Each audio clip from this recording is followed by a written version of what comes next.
the last few weeks have been busy for the two main parties. President Akufo-Addo has been touring some regions, the Ashanti, Oti, and Volta regions on working visits, while his opposite number at the NDC, John Mahama, has also been touring some regions, thanking them for their votes and support in the 2020 presidential and parliamentary elections. The Central region has been particularly a battleground for them, with Mr. Mahama launching an attack on the NPP and questioning their record there.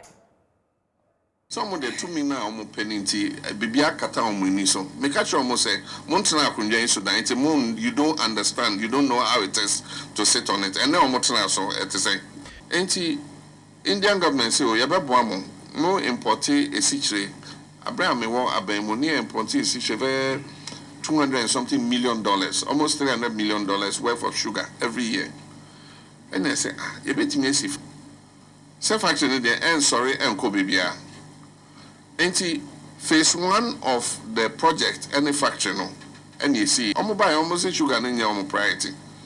Enti $20-something million, the Indian government say apply for this for sugarcane raw material. No more apply, and so they left it. Enti factory needs now. What can I say, Jimmy? My basic factory, I won't make provision for raw material. I'm not that foolish. Me economics, I was say from. What I say? Enti I knew what the vision was. The vision was get the factory first.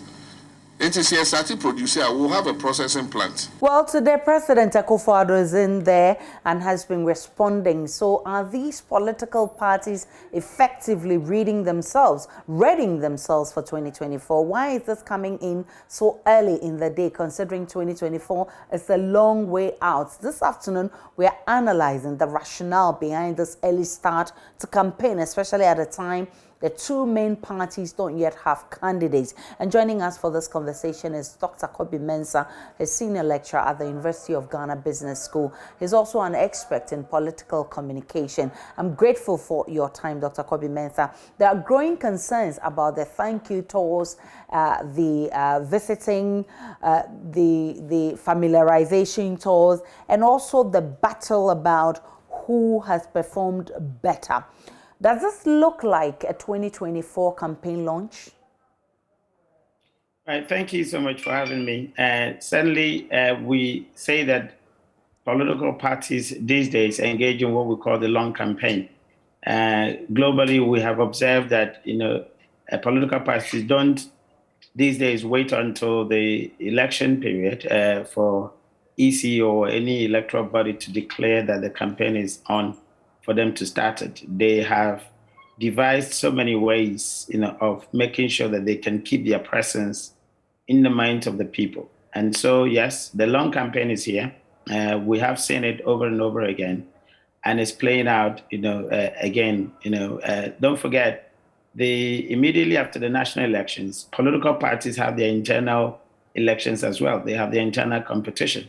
So again, you want to be seen active. You want to be seen as the most compelling candidate, to take up the mantle again on the side of the opposition. Of course, on the side of the ruling, government or the ruling party, the current president has his legacy to protect, and so he has every right to respond to any allegations or any positions of the opposite number.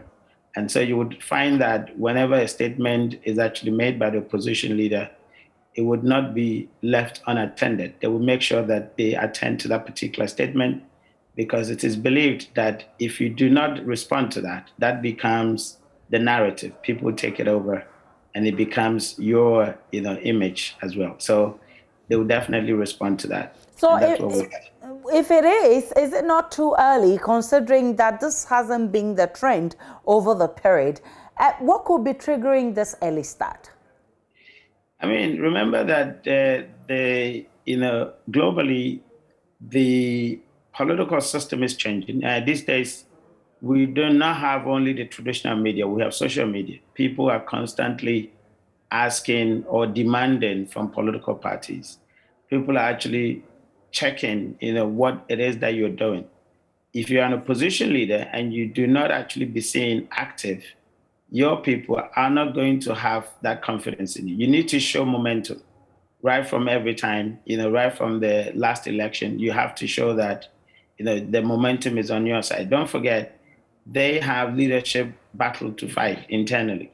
And so you've got to actually put yourself forward in that sense. Of course, we can't say that that's exactly what, the opposition leader is thinking and is doing, but we can only, make inferences from their kind of activities and from the signals that they're actually putting across. And that's why we talk about the long campaign. Don't forget, yes, with the incumbent, the president, he's not on the ballot, but he has his presidency, the legacy to protect. And so if he does not actually attend to any commentaries by the former president or the leader of the, not currently the leader, but because they haven't actually fought the internal battle yet, but the last, presidential candidate of the NDC, if he does not actually attend to those comments, then of course they will go on to fester. And so you'll find that his handlers would actually ensure that these comments are attended to in their view. So that's what we are observing. Okay, so political analysts say you serve it hot. So once it's getting close to elections, people get the message and it's still fresh in their minds and they go to the polls and vote for you, having that at the back of their mind.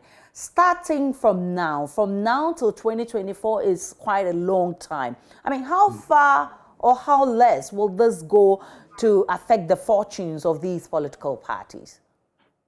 I will go along with, don't forget, these are the issues that actually shape the campaign messages.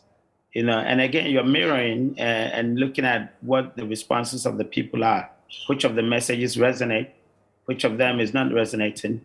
And as a result, you're using that to actually shape your campaign come 2024. So they are part of the process. I mean, again, you're also checking your own acceptance or your own electability, in terms of how the people actually perceive you, whether you still have, that particular charisma, you still have the fire, the mojo that would actually let them, put you back into the office if you are opposition, party, or, maintain you in the office if you are incumbent party. So they are part of the processes, shaping up the discourse, shaping up the narrative, creating the images for yourself and for your opponent. Going forward to 2024, yes. I understand that this is a marketing strategy, and of course the political parties are marketing themselves. But of course, also you should know that it's a give and take affair. So as the political parties market themselves to us, the customers, the electorates, how should we respond to these marketing strategies? Yeah, we have to probe. I mean, they say a lot of things, but we have to probe them. We have to put the questions to them. What they are saying, is that the right ones? I mean, are they saying the right things? Are they actually being honest to us? Are they actually articulating what we think is the problem for us? And a lot of people will talk about unemployment. A lot of people will talk about corruption.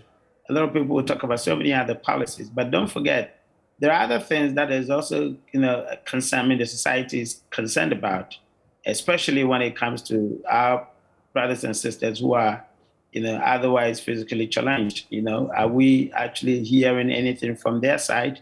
We've got to probe them, and we've got to actually put forward some tough questions to these political parties. Otherwise, they will create the message for us, and then would end up buying into it. Don't forget, they're also positioning themselves for funding. There are people in the system who actually fund political parties. They want to hear the right messages from the political parties. So for those who are not in a position to fund them, but we've got to actually give our votes for them to win the elections, are they saying what we think they should say? Or they're saying what they think they could actually do better and convince us to vote for them? Haven't we gone beyond who has a beautiful message? It's not beautiful as in terms of how the message looks, the optics of it, but whether it's persuadable, whether it sounds the right things, it actually touches our needs, for example, and whether these are the most important. Of course, we have so many other needs. Some of them are most important, others are back burner. But what political parties tend to do is to make sure that they're sending the ones that would actually get them elected, not necessarily the ones that are actually very important to the people. And so that's what the voters must actually look into that and question them on that. There are some tough questions, but they don't win elections because they're not popular. But of course, they are very important to the people. And that's why I'm thinking that the voters would have to probe the political parties, the candidates, to make sure that the right things are being said. I'm grateful for your time. Dr. Kobe Mensah is a political communications analyst with the University of Ghana Business School.